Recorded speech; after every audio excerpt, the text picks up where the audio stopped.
Bab 75. Qinghai adalah wilayah yang sangat luas. Siapapun yang belum pernah menginjakkan kaki di wilayah itu sebelumnya tidak akan pernah menduga bahwa surga yang indah terletak di balik hutan yang berlumuran darah prajurit yang gugur. Sekitar 140 km di sebelah timur Chifeng adalah lintasan Cuiwei. Lintasan itu berdiri tegak megah di atas lanskap seperti gunung. Yuan Yue menunggang kuda, dengan lebih dari 100 kuda mengikutinya di belakangnya. Pengawal pribadinya, Guo Huai, memimpin sekitar 20 hingga 30 prajurit di belakang, menjaga kereta kerajaan. Angin bertiup dari timur, membawa serta aroma tanah, yang tanahnya telah meletakkan fondasi untuk musim panas yang mekar di tanah luas yang disebut Qinghai. Pada saat mereka mencapai lintasan itu, penjaga yang berpatroli sudah mengharapkan kedatangannya. Begitu melihat Yuan Yue, dia memberi hormat dan menyapanya sebelum membuka gerbang kota yang berat itu. Yuan Yue dengan tenang menghadap kereta dan berkata, "Paman ketiga, maafkan aku karena tidak mengantarmu pergi." Tirai kereta digulung, memperlihatkan wajah yang usianya sudah tua sama jelasnya dengan kejernihan pikirannya. Ekspresinya menunjukkan kebingungan dan keputusasaan. Sambil mengangkat kepalanya, dia memohon untuk terakhir kalinya, "Yang mulia, itu adalah saat yang bodoh dariku. Maafkan aku sekali ini." Yuan Yue tetap diam, matanya seolah terbungkus lapisan es, dengan dingin mencerminkan permohonan putus asa lelaki tua itu. Lelaki tua itu terus memohon dengan sedih, "Wei sudah tidak ada lagi. Semua saudara telah menemani Yang Mulia ketujuh ke wilayah utara. Dengan wilayah Hongchuan di bawah peran bajingan kecil itu, Yan Sun, bagaimana aku akan mengaturnya jika kau mengirimku kembali ke sana? Itu masalahmu, bukan masalahku." Air mata mulai mengalir di pelupuk mata lelaki tua itu saat ia berlutut di lantai kereta, memohon dengan sedih, "Yang Mulia, paman ketiga telah mengecewakan Anda. Namun, saya melakukannya demi garis keturunan Anda. Oleh karena itu saya ingin menjodohkan Chouwer dengan Anda. Saya tidak punya niat buruk terhadapnya, saya hanya..." Lelaki tua itu belum menyelesaikan pernyataannya saat Yuan Yue berbalik tanpa ragu, tekadnya sekuat baja. Tertegun, lelaki tua itu berseru, "Saya tidak melakukan apapun. Itu hanya pikiran." Bahkan pikiran-pikiran itu terlalu berlebihan. Yuan Yue menjawab dengan tenang, suaranya bergema ditiup angin seperti daun yang melayang tanpa tujuan di seberang kolam. "Istri dan anak-anak sayalah yang sedang kita bicarakan di sini. Pikiran-pikiran yang melayang di kepala Anda dan saya temukan juga terlalu berlebihan." Saat ia selesai, seekor burung putih terbang dari dataran Qinghai, di mulutnya ada cabang pohon. Itu adalah burung yang baru saja selesai membangun sarangnya. "Guo Huai, suruh mereka keluar." Gerbang dibuka, lalu ditutup tak lama kemudian. Tanpa mengucapkan sepatah kata pun, ia memimpin timnya kembali, saat langkah kaki kuda dan suara elang terbang di atas kepala terdengar. Suasana kembali tenang dan damai. Qinghai adalah rumahnya, tempat yang akan ia kuasai dan lindungi dengan segala cara yang diperlukan. Apapun yang mengancam kedamaian itu akan disingkirkan tanpa ampun, bahkan jika itu hanya sekadar ide atau pikiran. Tiba-tiba, suara langkah kaki kuda yang renyah terdengar. Yuan Yue mendongak, hanya untuk melihatnya mendekat dengan menunggang kuda, mengenakan kemeja kuningnya. Chu Qiao menghentikan kudanya dan tampak bingung, bertanya, "Apakah paman ketigamu sudah pergi?" Yuan Yue mengangguk, "Ya." "Mengapa kau tidak memintaku untuk mengantarnya pergi?" Yuan Yue tersenyum, dia enggan meninggalkan rumah lamanya. Dia ingin kembali ke sana. Tidak ada gunanya mengganggumu. Chu Qiao mengerutkan kening. "Dia adalah tetuamu. Bagaimanapun juga, tidak baik bagiku untuk tidak mengantarnya pergi. Apa yang harus dilakukan dengan baik?" Yuan Yue mengangkat bahu dengan santai. "Sebelum menaiki kudanya, aku tidak dekat dengannya sejak awal."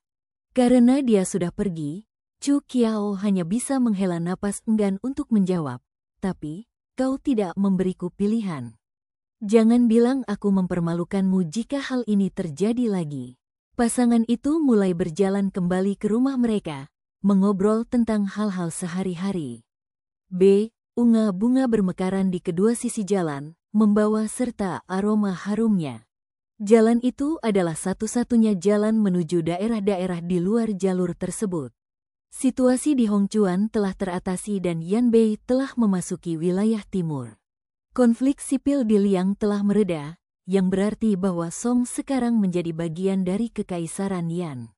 Situasi politik yang stabil berarti perdagangan mulai berkembang pesat sekali lagi.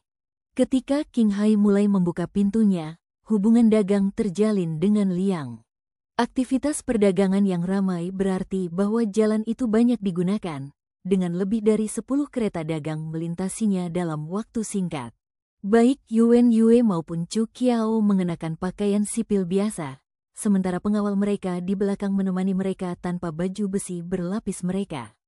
Dari jauh, pasangan itu tampak seperti pasangan lain yang sedang jalan-jalan dan mengunjungi daerah itu. Tak lama kemudian, suara genderang memenuhi udara.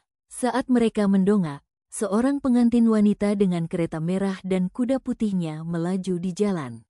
Melihat ini, Yuan Yue tersenyum, hari ini adalah hari yang membahagiakan. Bayangkan bertemu dengan warga sipil yang sedang mengadakan pernikahan begitu kita melangkah keluar. Saat dia selesai, Guo Huai juga disuruh olehnya untuk memberi jalan, saat semua orang berjalan ke sisi jalan. Saat rombongan yang merayakan berjalan turun dari jauh, pengantin pria di atas kudanya memberi isyarat untuk mengucapkan terima kasih, dengan Yuan Yue mengangguk sebagai tanda terima kasih. Saat Chu Qiao melihat rombongan yang merayakan, dia tidak bisa menahan rasa sedikit linglung saat dia samar-samar mengingat bagaimana sesuatu yang terasa seperti keabadian sebelumnya. Dia pernah duduk di kereta kuda yang menyusuri jalan yang baru saja selesai dibangun dalam suasana pesta yang serupa. Saat itu dia sedang hamil, sampai-sampai hal itu tidak diragukan lagi dari sudut pandang orang luar. Mengetahui budaya di sana, seorang wanita hamil yang menikah pasti akan menyebabkan rumor menyebar di masyarakat. Namun, dia bersikeras bahwa dia akan menerima upacara resmi bahkan sebelum anak itu lahir. Oleh karena itu, Chu Qiao berpotensi menjadi pengantin yang paling banyak dibicarakan dalam sejarah lagi, saat dia naik kereta kerajaan mengenakan jubah lebarnya ke gerbang istana yang megah. Aneh bagaimana hal-hal dalam hidup terkadang berjalan sesuai rencana. Seseorang dapat mengerahkan seluruh usahanya untuk sesuatu dan gagal, tetapi di lain waktu mencoba sesuatu dengan santai dan memiliki ikatan yang tak terpisahkan seumur hidup. Hari itu, Yuan Yue akan mendokumentasikan pernikahannya di atas panggung pohon sikamor, di hadapan wilayah Qinghai. Dia telah mengerahkan seluruh tenaganya untuk menyelenggarakan pernikahan megah di tanah yang telah diperjuangkannya dengan sangat sengit, untuk memberinya tempat berlindung dan rumah. Chu Qiao dipenuhi rasa terima kasih. Bagaimanapun, melalui pertempuran yang tak terhitung jumlahnya dan lolos dari cengkeraman kematian, pria seperti dia adalah apa yang diinginkan wanita manapun. Pria seperti dia layak dicintai oleh wanita manapun di dunia ini seumur hidup. Namun di antara mereka semua, dialah yang terpilih dan beruntung. Malam itu, saat dia merias wajahnya di bawah cahaya lilin, mereka berdua menyadari bahwa inilah hari yang mereka nanti-nantikan. Seperti angin yang berputar melintasi daratan dan lautan, tetapi pada akhirnya akan kembali ke pegunungan, mereka telah menemukan tempat yang akan mereka sebut rumah. Singer, bingung, Yuan Yue bertanya. Apa yang kamu lamunkan? Chu Qiao tiba-tiba tersadar kembali ke kenyataan dan tersenyum. Aku berpikir, ketika kita melangsungkan pernikahan, kamu tidak menunggang kuda ketika kamu menerimaku. Yuan Yue menatap rombongan perayaan yang pergi dengan penuh perhatian dan mengangguk. Ya, bagaimana kalau kita melakukannya sekali lagi? Baiklah, aku tidak keberatan. Pasangan itu bercanda satu sama lain saat mereka berjalan ke kota Qiuye, memasuki istana Xingyu dari pintu belakang. Namun, saat mereka berjalan ke istana Taihe, mereka bisa mendengar keributan datang dari dalam. Yuan Yue mengangkat tangannya, mengerutkan kening pada apa yang sedang terjadi tepat saat pelayan hendak melapor. Seperti yang diharapkan, semua pelayan berdiri di sisi halaman, tercengang dengan apa yang mereka lihat.